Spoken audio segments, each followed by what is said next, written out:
Hi friends, ये है हमारी आज की न्यू कहानी। तो फ्रेंड्स चलिए आपको बिना किसी देरी के इस कहानी के बारे में बताते हैं। इस इंटरटेनमेंट कहानी को स्टार्ट करने से पहले आपको बता दूं, ये कहानी बनाने में बहुत ज़्यादा मेहनत लगी है। तो फ्रेंड्स अपना सपोर्ट प्लीज़ दिखाइए। तुषार अपना मोबाइल निकाल कर रिकॉर्ड करता है, स्टार्ट कर देता है। कबीर अपने गंदे इंडेक्स के साथ वन्य की तरफ बढ़ता है। वन्य अभी भी अपनी आंखों में आंसू लेकर गिड़गिड़ाती हुई उन्हें छोड़ने के लिए कह रही थी। उन पर दरिंदों पर जैसे कुछ असर ही नहीं हो रहा था। कबीर ने उनके टॉप की बाजुओं को फाड़ दिया और अपने कपड़े उतारने लगे। वन्या एक बार फिर चीखने लगी, कोई है, प्लीज मुझे बचा लो, प्लीज अब आगे इससे पहले कुछ। कबीर अपने गंदे हाथों से वन्या को छुपाता, तभी कमरे का दरवाजा जोर से खुल जाता है। सामने एक लंबा चौड़ा हैंडसम आदमी खड़ा होता है। कबीर को यह इंटेक्सपल बिल्कुल पसंद नहीं आया था। वही गुस्से में कहता है, कौन हो तुम, दिखाई नहीं दे रहा, हम यहाँ अपना काम कर रहे हैं, बेहतर होगा कि तुम यहाँ से निकल जाओ, वरना तुम समझ जाओगे कि कबीर खन्ना क्या चीज है। वन्या मदद के लिए फिर से गुहार लगाने लगी, प्लीज मुझे बचा लीजिए, मैं आपका यह एहसान जिंदगी भर नहीं भूलूंगी। सामने से एक लड़का आवाज आती से सारी बाइस में अलग टाइम पर आ गया। यह कहते हुए वह आपस मुड़ जाता है, जिससे कबीर और उसके दोस्त के फेस पर एक डेविल स्माइल आ जाती है। वन्या की तो जैसे आखिरी उम्मीद ही टूट जाती है। उसकी आंखों में आंसू फिर से बहने लगते हैं। वो समझ ही चुकी थी कि अब वो नहीं बच पाएगी, इसलिए अपने आंख बंद करके अपने अपनी माँ को याद किया। तभी वह लंबा चौड़ा आदमी वापस आकर कबीर को एक जोरदार पंच मारता है, जिससे वह एक तरह गिर जाता है। मैं अलग टाइम पर आ गया, इनफैक्ट मुझे और जल्दी आना चाहिए। यह कहते हुए वह कबीर पर लातों और घूसों की बारिश कर देते हैं। वन्या अब तक बेहोश हो चुकी थी। थोड़ी ही देर में यक्षित अपने फाइटिंग स्किल से उन सबको ढेर कर देता है। फिर वन्या को अपने गोद में उठाकर बाहर अपने कार में आ जाता है। उसकी हालत देखकर अभी अभी जो हुआ उसे देखकर यक्षित ने डिसाइड किया कि वह उसे वहां नहीं छोड़ेगा। यक्षित ने कार को अपने फास्ट हाउस की तरफ ले जाने के लिए कहा। कार में बैठकर वह अपने बाहों में झूलती वन्य के चेहरे को अपने भावहीन चेहरे के साथ देखने लगता।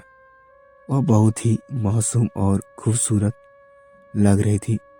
उसके चेहरे की निहारते निहारते यक्षित की आंख उसके कांधों पर लग गई, चोटी की लगी चोटों पर चली गई, जिसे देखकर ही पता चल रहा था कि उसे कितना टॉर्चर किया गया है। थोड़ी ही देर में उनकी कार यक्षित के फार्म हाउस में पहुंच चुकी थी। उसने पहले से ही ऑर्डर दे दिया था कि वहां 2 रूम रेडी करने के लिए। वहां पहुंचकर वह वन्या को अपने बाहों में उठाकर अंदर चला गया। वन्या डर के मारे बेहोश में ही यक्षित के शर्ट को कसकर पकड़ी हुई थी। यक्षित ने बड़ी मुश्किल से उसकी पकड़ से अपना शर्ट छिड़वाया, फिर उसे आहिस्ते से बेड पर लेटा दिया। एक फीमेल सर्वेंट से कहा उसके कपड़े चेंज करने के लिए बोल दिया और बाहर चला गया। उसने एक लेडी डॉक्टर को पहले से ही कॉल कर दिया था। थोड़ी देर में उसकी सर्वेंट उसे अंदर बुलाने लगी। यच्छित ने देखा कि उसकी टॉप की चेन खुली हुई है। सर, इसने हाथों और पीठ पर चोट की निशान है। ऐसा लग रहा है जैसे किसी ने उन्हें बहुत टॉर्चर किया है। यच्छित उसकी कभी जाकर उसके चोटों को ध्यान से देखता है। उसकी गहरी पीठ लाल हो चुकी थी। चोट के निशान अभी भी ताजा लग रहे थे। तब तक डॉक्टर भी आ चुकी थी। उन्होंने वन्या को चेक किया, उसके चोटों को भी अच्छी तरह एक्समिन किया। फिर यच्छित की तरफ देखती हुई बोली, मिस्टर सिंघानिया यह डर की वजह से बेहोश हो गई है। उन्हें देखकर लग रहा था कि ये काफी वीक है। इनके साथ बहुत मारपीट हुई है और प्रॉपर मील नहीं लेने की वजह से इनकी हालत बहुत खराब हो गई है। मैं आपको कुछ एक्सप्लेमेंट्स और डाइट दे देती हूँ। उन्हें फॉलो करके के बाद ये जल्दी से ही ठीक हो जाएगी। डॉक्टर ने यच्छित को एक मेडिसिन की पर्ची दे दी और वहां से चली गई। फीमेल सर्वेंट ने वन्या के टॉप की जीप को बदल कर दी। यच्छित ने ऑर्डर देते हुए कहा, जब ये होश आ जाए तो खाना खिला देना और कोई भी प्रॉब्लम हो तो मुझे इन्फॉर्म कर देना। Okay sir. फिर यच्छित अपने कमरे में चला गया। थोड़ी देर बाद यच्छित की कमरे का दरवाजा नॉक होता है। यही फीमेल सर्वेंट थी जो वन्या का ध्यान रख रही थी। यच्छित ने दरवाजा खोला पर उन्हें होश आ गया है, पर खाना खाने से मना कर रही है। यच्छित वन्या के रूम की तरफ चला गया। उसे देखकर वन्या को थोड़ी राहत महसूस हुई, वरना उसे तो लग रहा था कि वह खाना कहाँ आ गई है, क्योंकि यच्छित जब उसे कबीर और उसके दोस्तों से बचा रहा था तब वो बेहोश हो गई थी। यच्छित ने अपने भावहीन चेहरे के साथ वन्या को देखा, फिर फीमेल सर्वेंट को वहां से जाने के लिए कहा। वन्या उसे देख पहचान गई कि उसी ने उसे उन हैवानों से बचाया था। वह यच्छित से कुछ कहने के लिए हुई, पर यच्छित ने उसे पहले ही रोक दिया। पहले तुम खाना खाओ, फिर हम इस बारे में बात करेंगे। यच्छित ने अपनी सर्द आवाज से कहा। वन्या उसकी बात मानती हुई डिनर करने लगी। यच्छित उस कमरे की बालकनी में गया और रेलिंग में अपना हाथ टिका कर कुछ सोचने लगा। फिर उसकी नजर खाना खाती हुई वन्या की तरफ गई, जो कि किसी छोटी बच्ची की तरह लग रही थी। उसे देखकर यच्छित के फेस पर एक डेविल स्माइल आ गई। उसे देखकर लग रहा था कि उसके दिमाग में कुछ प्लान चल रहा है। डिनर फिनिश करने के बाद वन्या यच्छित की तरफ देखा। यच्छित के ऑर्डर पर एक सर्वेंट आकर उन डिनेस को लेकर बाहर चला गया और टी टेबल को क्लीन कर दिया। यच्छित वन्या के बगल में बैठ गया। वन्या उसकी तरफ देखती हुई बोली, आप कौन हो? ये तो मैं भी नहीं जानती, पर थैंक यू सो मच। मुझे उन दरिंदों से बचाने के लिए मैं आपका यह आसान जिंदगी भर नहीं भूलूंगी। यक्षित उनकी तरफ अपनी सर्द आंखों से देखते हुए बोला, डोंट वरी यक्षित राय सिंघानिया, अपनी जिंदगी में कोई भी काम बिना किसी मतलब के नहीं करना।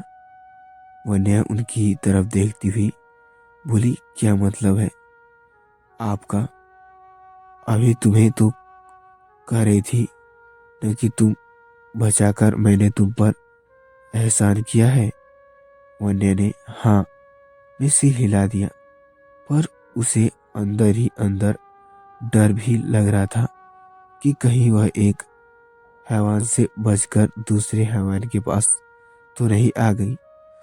तो अब तुम्हारी बारी है मेरे इस एहसास की कीमत चुकाने की। अब वन्या को डर लगने लगा, क्योंकि यह छित डायरेक्टली उसे उसके एहसास की कीमत चुकाने के लिए कह रहा था।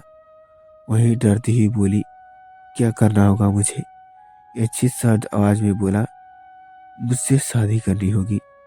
इतना सुनते ही वन्या की आंख हैरान से बड़ी हो जाती है। वह समझ नहीं पा रही थी कि जिस इंसान को वह जानती तक नहीं, इनफैक्ट आज ही उससे मिली है, उससे अचानक से शादी कैसे कर ले। पर मैं तो आपकी जानती तक नहीं, न ही आप मुझे जानते हैं, तो मैं आपको कैसे शादी कर सकती हूँ? तुम चाहो या ना चाहो, पर तुम्हें मुझसे शादी करनी पड़ेगी। अगर तुम्हें सीधी तरह से बात समझ नहीं आती तो यह राय सिंघानिया को जबरदस्ती करनी भी आती है। वन्या तो यक्षित की बातों को सुनते ही रह जाती है। उसे समझ ही नहीं आया कि उसे क्या करना है। वह मन ही मन बोली, आधी रात को वो यहाँ से निकल जाएगी और ट्रेन पकड़ उसे सिटी के लिए निकल जाएगी। वहाँ उससे जॉब इंटरव्यू दिए था। यक्षित ने उसके दिमाग को पढ़ लिया और उससे की तरफ अपनी घूरती आंखों से देखते हुए बोला, भागने के बारे में सोचना भी मत। मुझसे इतनी आसानी से भाग नहीं पाना आसान नहीं है, इसलिए चुपचाप मैं जैसा कहता हूँ तुम बिल्कुल वैसा ही करोगी। इसी में तुम्हारी भलाई है। कल तुम ब्राइड की तरह रेडी रहोगी। हम कल ही शादी करेंगे।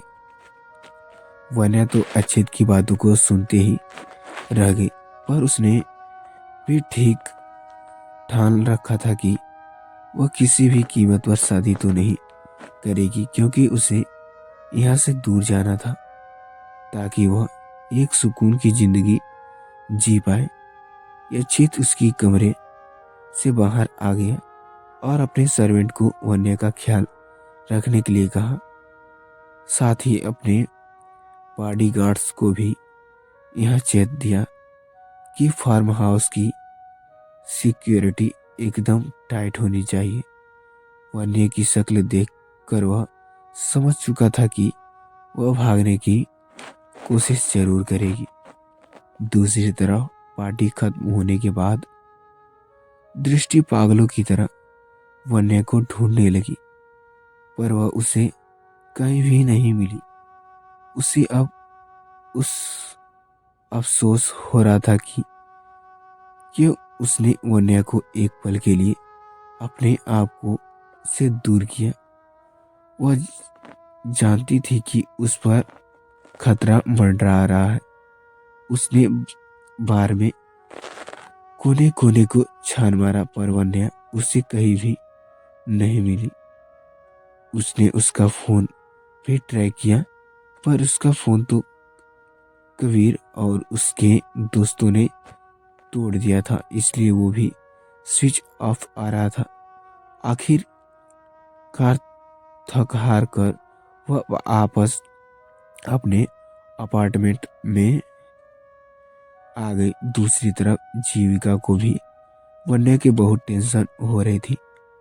उसे उसकी और भी टेंशन होती अगर वह उसकी मैसेजेस नहीं पढ़ती, जिससे वन्या लिखा था, अपना ख्याल रखना और मेरी फिक्र मत करना। मैं अपनी जिंदगी की नई शुरुआत करने यहाँ से जा रही हूँ। जीविका को तकलीफ भी हो रही थी। अब वन्या उसके साथ नहीं रह पाएगी और इस बात की खुशी भी थी हो रही थी कि अब उसे उसकी माँ और डैड को टॉर्चर नहीं सहना पड़ेगा। आधी रात को जैसे ही वन्या ने सोच रखा था वह वहां से भाग जाएगी, उसने पूरी तैयारी कर ली। उसने पास ज्यादा सामान नहीं था, इनफैक्ट कुछ सामान ही नहीं था, क्योंकि कल रात वह बार में ही अपना लगेज भूल आई और उसका फोन कबीर और उसके दोस्तों ने पहले ही उसे बुरी तरह से तोड़ दिया था। इसलिए वह खाली हाथ ही वहां से भागने की कोशिश करने लगी। उसे पता था कि दरवाजे के बाहर निकलना बेवकूफ़ी होगी, इसलिए वह खिड़की के रास्ते को देखने लगी। पर जैसे ही उसने वहां से नीचे झांका, यक्षित के बॉडीगार्ड्स यमराज की तरह खड़े मिले। इतना टाइम सिक्योरिटी देखकर तो वन्या के होश ही उड़ गए। उसे समझ नहीं आ रहा था कि वह कैसे निकले, क्योंकि फार्म हाउस के चारों तरफ ही सिक्योरिटी बहुत टाइट कर दी गई थी। ये चीत अपने कमरे में इत्मीनान से सो रहा था, क्योंकि उसे पता था कि वन्या को उसके आगे गिव अप करना ही पड़ेगा, क्योंकि अक्षित की सिक्योरिटी सिस्टम को तोड़ पाना अच्छे के बस में नहीं था। यहाँ तो फिर भी मासूम सी वन्या थी। आखिर में वन्या में अपनी भागने के प्लान को ड्रॉप कर दिया और चुपचाप बेड पर आकर लेट गई। वह अब समझ चुकी थी कि उसे अच्छे से शादी करना ही पड़ेगा। बेड पे लेटकर उसकी आंखों गीली हो गई। उसने सोचा था कि चलो अपने डैड के घर में तो वही चैन से नहीं रह पाई, तो कम से कम अपने हस्बैंड के साथ तो सुकून से रह पाएगी।